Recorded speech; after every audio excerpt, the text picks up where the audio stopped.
Welcome everyone to this edition of the Regal Live series. Regal Live series is a weekly live where we help professional coaches build a successful commercial coaching business. Today we have with us once again PK Narayanan. PK is a CEO coach. He helps business leaders scale up their business.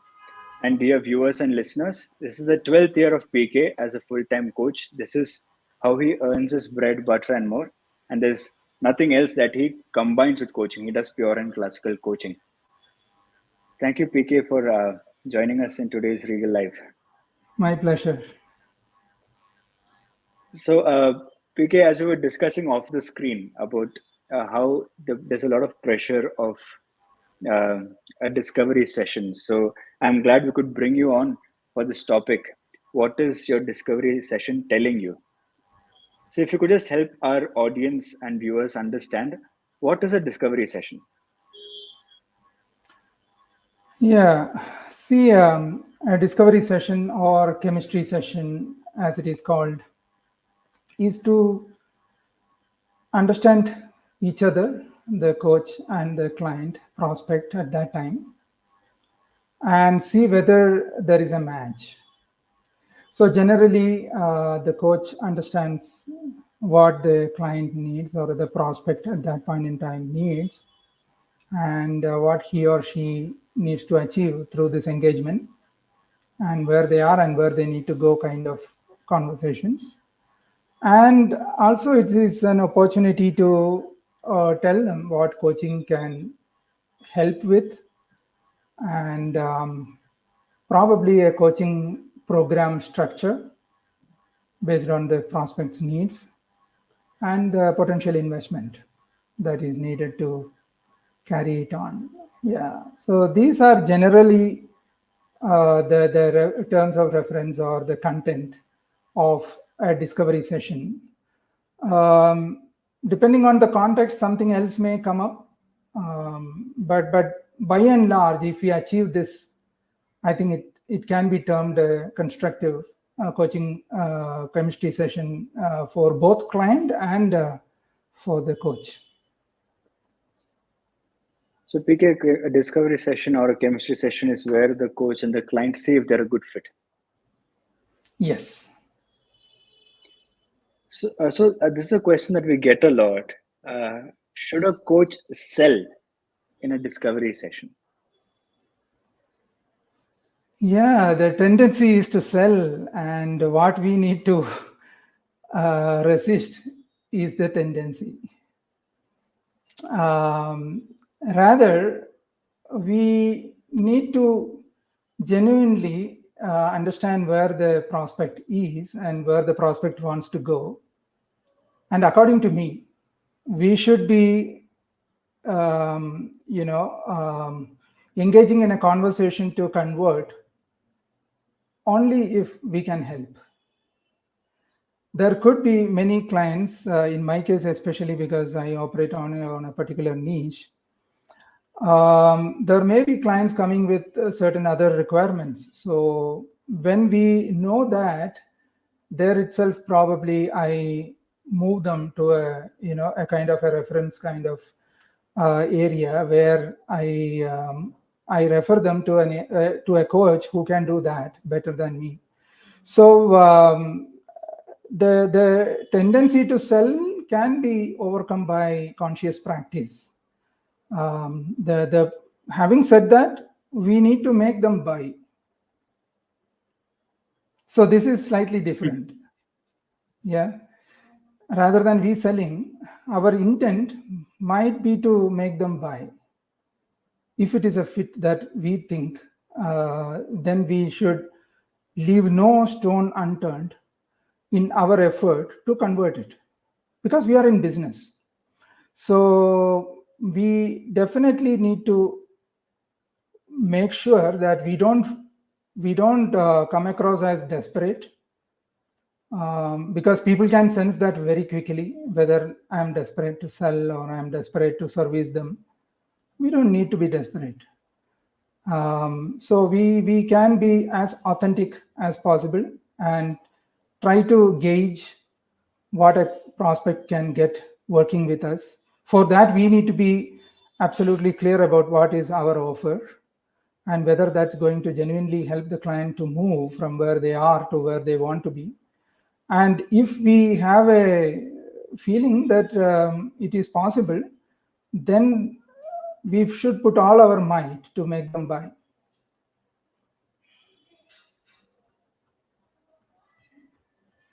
So PK, if you could, again, it's a very fine, I think a very thin line of difference.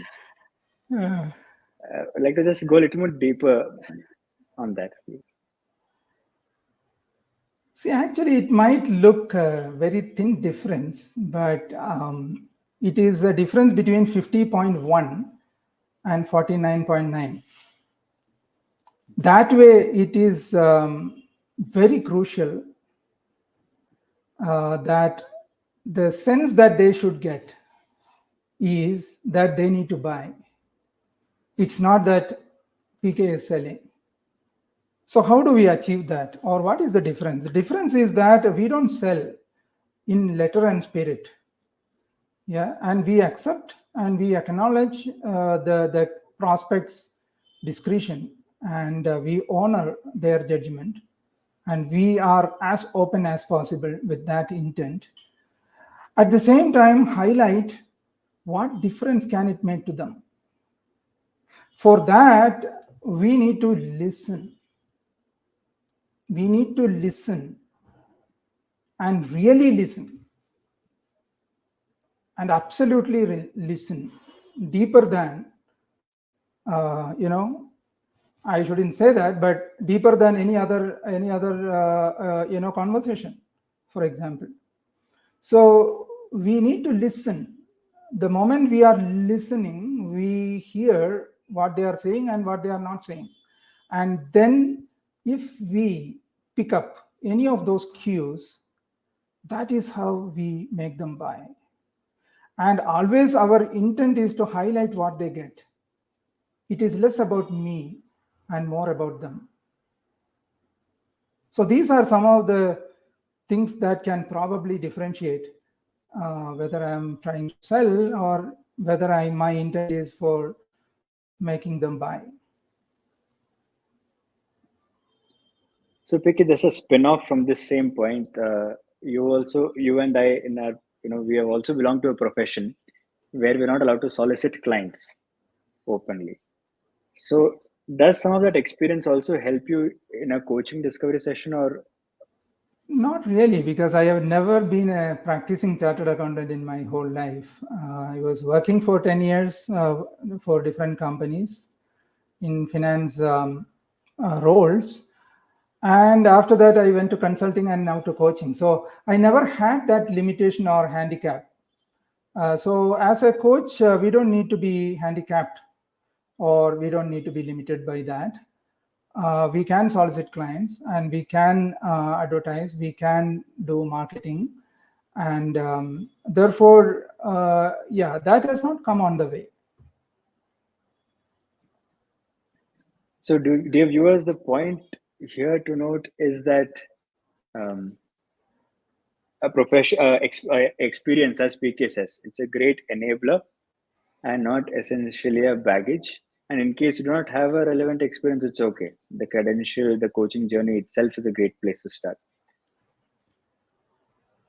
So PK, to build on that, you said that very correctly, that it's the client who chooses to buy and not the coach who sells.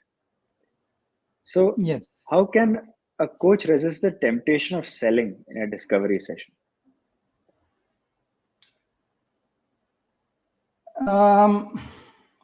One of the things that probably how to resist the temptation to sell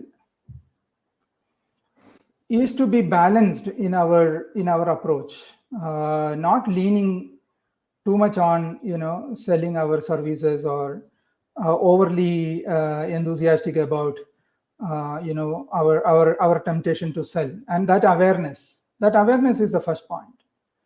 And second point, that awareness may lead to not appearing as desperate. So till that awareness comes by itself, we need to be conscious that we don't appear to be desperate. Yeah, that is one of them, one of the things that we can do. Second is that don't consider every prospect is your client. Never assume that. Because a prospect is a prospect. That is why they are called a prospect. There is a distance to travel from being a prospect to being a client. Always honor that distance and understand that these two things are two things. And let us not assume that a prospect is by just because they are engaging with us on a complementary chemistry session or a discovery session, it's going to go ahead. In my experience, even today, Anirud, 8 out of 2 doesn't convert. So my conversion ratio is that way, just 2 out of 10. Because my success depends on their success. I am very, very conscious, therefore, and very choosy. As much as the clients are choosy, we also can be choosy. And the prospects appreciate that. So these are all counterintuitive. We think we need to convert 10 out of 10 to be successful. Not really. Then we don't get real word of mouth. So in coaching, especially if the client is not ready, there is a risk. So we also need to be choosy.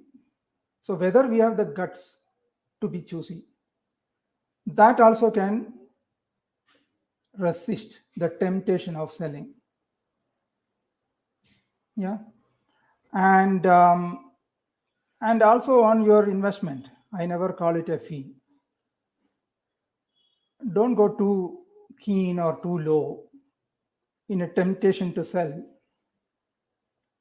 Hold your investment levels. If not today, the client may come back later when they are ready. Because if they don't find value, there is no point. So that is another way to resist the temptation to sell. So PK, without trying to elicit too much information from you, it's also about a mindset, right? When you said be choosy, it sounds very nice theoretically that we can choose, but you also have seen enough wealth here. Many coaches do succumb when they're on the call. So, how much of it is a mindset, and how can you build on that? If you have a couple of tips. That's an interesting question. Is it a mindset?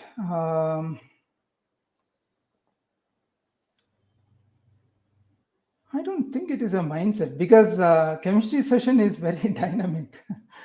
It is not. It doesn't follow a chartered path because different prospects are in different context and different human beings with differential coordinates with respect to everything that they have. Therefore, we can't apply a frame that way. But having said that, we can adopt a kind of a structure to our chemistry session. As you know, in Coaching Unlimited, we do a demo of that. And even participants, we debrief and then participants have conversations around it. So there is a structure. I have a structure. I definitely have a structure for my chemistry sessions. The sequence of questions and the sequence of the script and all those things. But having said that, it's not ready-made or applied irrespective of how the prospect is starting and where they want to go. So there needs to be some dynamism associated with that, but we can have a framework.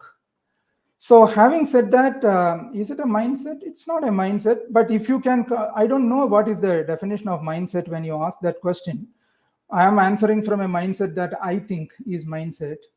But if you think all prospects are not our clients, my investment level, I'm not going to drop below a particular level, and I'm not desperate to sell. All these things, if you consider mindset, yeah, it is a mindset. But if you consider some of them not to be a mindset, then they are not the mindset. So I leave it to you. So I see a couple of interesting comments on PK. Actually, our participants from the previous edition. I think those two comments brilliantly summarize what I wanted to ask. Of course, you've answered it beautifully. The framework that you share in Coaching Unlimited is definitely a great weapon of choice to resist the temptation. So Shweta says, for that we have to be really sure of us and secure about money too. And Vivek also says, I believe security of money will lead to temptation of selling. So I think the framework that you share with us, the mentors share with us in Coaching Unlimited, is a great place to start with. Holding your price, holding your investment value, and of course the coach discovery session framework. So with your permission, I'll go to the next big question. What can go wrong in a discovery session? See, first and foremost is what we discussed so far. If we appear to be desperate, that can be quite counterproductive, no doubt about it. And what we could do is that not to presume, not to assume anything. And lack of listening can be very, very, kind of damaging in a chemistry session. Lack of listening. If you don't listen deeply, you miss a lot of points, and when you miss a point or you misread some point, you lose the prospect. It is as worse as that. So I would say not listening enough can be something that can go wrong. And our structure doesn't resonate with them at times. So we will have to convince why that structure. For example, I will tell you, one of the large clients, large chain, they insisted I should coach only once a month. But I have a rhythm, that with CEOs, I even go once a week for early days and once in 2 weeks after that. That is with a sense of urgency that they want to move, that I induce through the structure. So with this particular client, they have many coaches in the panel and all that. So I had to refuse. So we didn't engage. So what I'm trying to tell you is that if the structure doesn't resonate, see, once a month kind of sessions, my view, need not be everyone agreeing with that. In my view, once in a month, they will remember about the coaching and the coaching sessions and the action points, most likely the previous day. So I have not seen it very serious affair. Once a month can be a very casual approach to the whole thing. And I need outcomes for my clients. For that, I push them to have the structure. I push them in the sense, I don't push them in the coaching session, but the structure pushes them. Yeah, my CEO coaching, you might be wondering, CEOs, do they agree for a session every week? They do. And the structure that I present and the reason why it is so makes them agree. This is one way to make them buy. We discussed a while ago about how to make them buy. If you have a strong proposition, if you have a compelling proposition, they buy. It's as simple as that. So our structure doesn't resonate with them, could be one way that can go wrong. And if we can't justify our program structure. So I presented once in 2 weeks, but I am not able to justify it in a convincing way. It can go wrong. They don't get convinced. Our investment, that is very common with me. 8 out of 10 don't don't materialize in my case, not because they don't find me an appropriate coach or not because I don't find them an appropriate prospect. Most of it, or 80% of that, is because of the investment, and I am okay with that. If we are not able to instill confidence, that's another thing that can go wrong. If in the session, we can't cultivate trust, that can be quite crucial, for the client to agree or prospect to agree or not. And if anything else that is specific to the context, So if we are probably trying to do coaching, whereas the client or prospect might not be, might not be a right solution for them, for example. Sometimes we always have this problem, Anirudh, that people may require counseling and they consider coaching as guiding and advising and they come to us. So we need to also differentiate and do it, refer them to the right person for the service that they need more than what they feel. So these are some of the things. If we misread there, you might end up getting an assignment, but it might not be successful for them and successful for you in that sense. So these are some of the things that we need to be, careful about. And also, when I say we need to instill confidence, so imagine somebody comes and tells, yeah, I need to get my CAGR to X percentage, or my ROI from here to there, etc. What is ROI or what is CAGR may be a great coaching question for coaching assessment and evaluation, but not for running a business of coaching.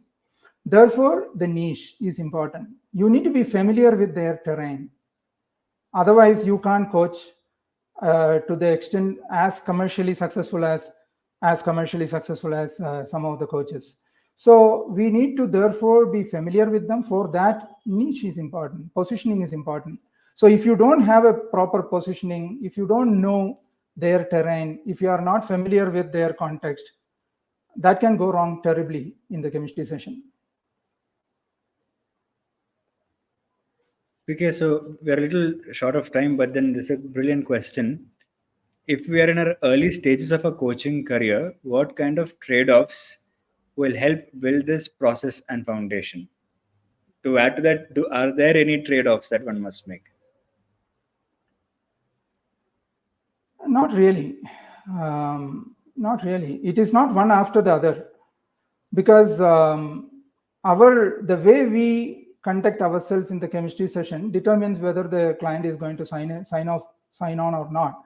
So that doesn't make a difference whether you are 1 year into coaching or 10 years into coaching. Even today, like Sachin, whenever he goes to bat, he has to start from zero. It is not that because he has so many centuries, 10 runs is already put on his credit. It's not like that. Life is not like that. So even today, I am being evaluated exactly like a person will evaluate the first time coach. So we are liable, or we are scrutinized with that with that level of attention from the client prospect, because they are putting their money on us.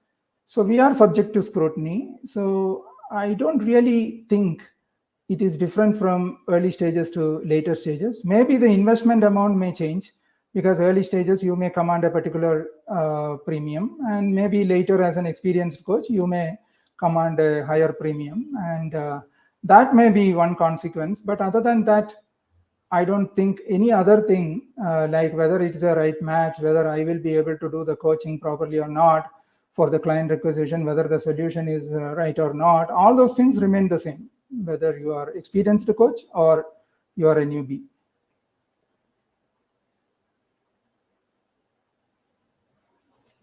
So, PK, to conclude, how do you learn from a discovery session in those 8 out of 10 cases? You mentioned, of course, not all prospects are clients, but in case there was someone who could have been the client, they didn't sign up, how can you learn from that discovery session? See, discovery session is not the end of engagement. We need to understand that. Yeah. Discovery session is not the end of our engagement. I have cases where people have gone and come back after 2 years and signed up.